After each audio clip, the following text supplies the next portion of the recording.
আমাদের মাঝখানে এখন একজন শহীদের গর্বিত পিতা বক্তব্য রাখবেন। শহীদ নদীর পিতা সালাউল্লাহ আঙ্কেল বক্তব্য রাখবেন। আমরা সবাই তার কথা শুনবো।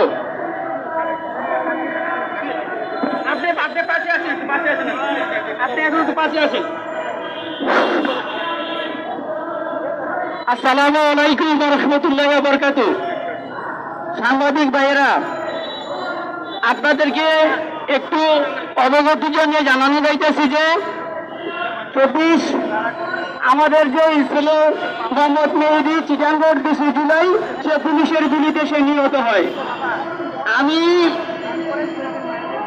24 আগস্টের 15 তারিখে আন্তর্জাতিক যে সংস্থায় একটা অভিযোগ করি রাষ্ট্রের বিরুদ্ধে, শেখ হাসিনার বিরুদ্ধে।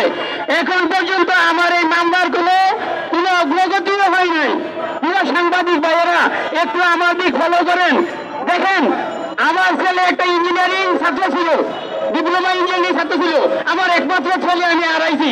আমি আন্তর্জাতিক ট্রাইব্যুনালে যে অভিযোগটা করছি, আমার অভিযোগটা সেকেন্ড। এই পর্যন্ত কোনো ওখান থেকে কোনো কর্মকর্তা এই পর্যন্ত আমার মামলাগুলো তদন্ত করে নাই। প্রিয় সাংবাদিক ভাইরা, আপনাদের কাছে অনুরোধ, আমার এই জিনিসটা একটু ফলো করেন। আমি আপনাদের কাছে গেছি আর উপদেষ্টার উদ্দেশ্যে কিছু কথা বলি।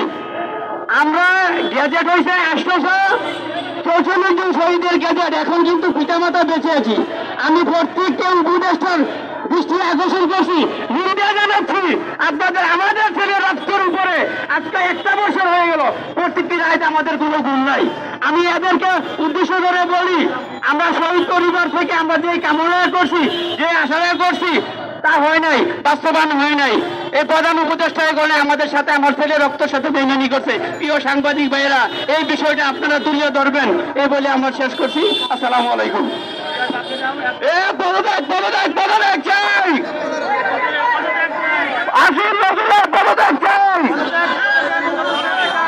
আমাদের মাঝখানে